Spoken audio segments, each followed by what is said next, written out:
3.5 months, 32-year-old Yonas Fikre was tortured by the Secret Service of the United Arab Emirates. He states for Swedish television that this was by order of the American authorities. Now Yonas has sought political asylum here in Sweden. This is very unusual because Yonas is an American citizen. They will put you flat on the ground with your feet raised, and they will beat you on your bottom feet with this plastic baton. Non-stop until you cannot walk anymore. And then they make you stand up on the sore feet. You know, no matter who you hate, no matter what that person does to you, I cannot imagine torturing my enemy as bad as I was tortured.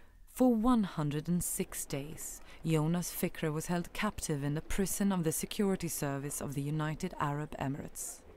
He tells us that he was tortured and interrogated, day and night.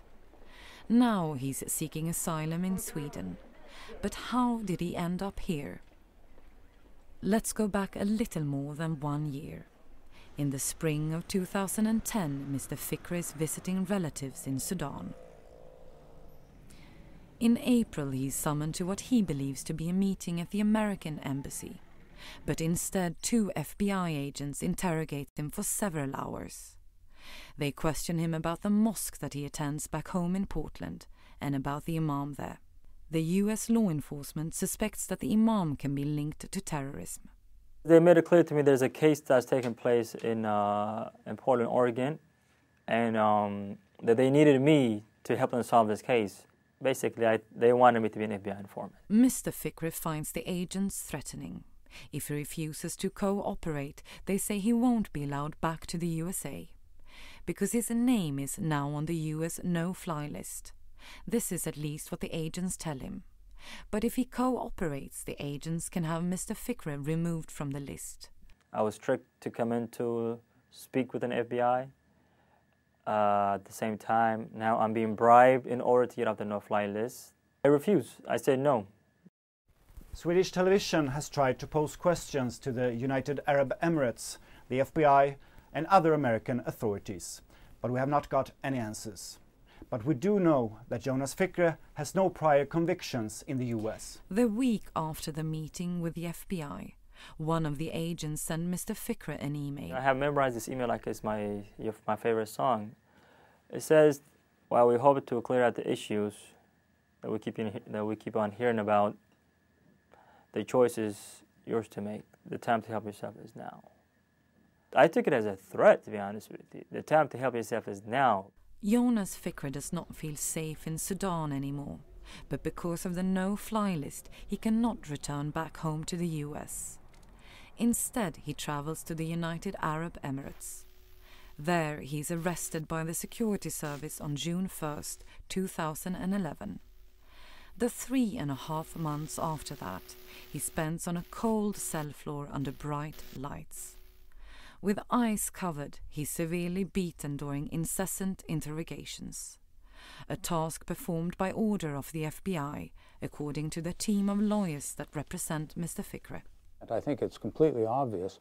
He was not questioned to any degree about the activities that he was doing in the United Arab Emirates. Most of the questions focused upon the Portland Mosque, Sheikh Mohammed, the leader of the mosque. Fridays, what does the man talk about, the local clerk? Who does the fundraising there? It's the same question that the FBI asks in Sudan. Now, I cannot figure any law enforcement or other justifiable query that the UAE might have about those types of questions.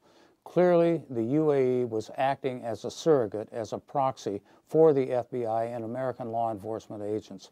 That's why my client was put in prison and tortured.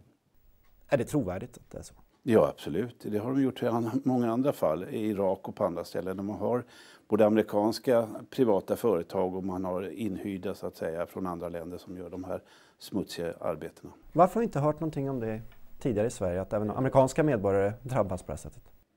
Därför att det är ganska ovanligt. Det har inte skett tidigare, utan det har skett under senaste tiden. What was worse is the psychological and the stress positions they would put you in. He would put me on this position that you cannot bear it anymore and you just pass out or you fall down. And if you fall down, they would beat you for falling up, for falling down. So you must stand up. And on top of that, they guarantee you will never see your family. Nobody knows that you're in here.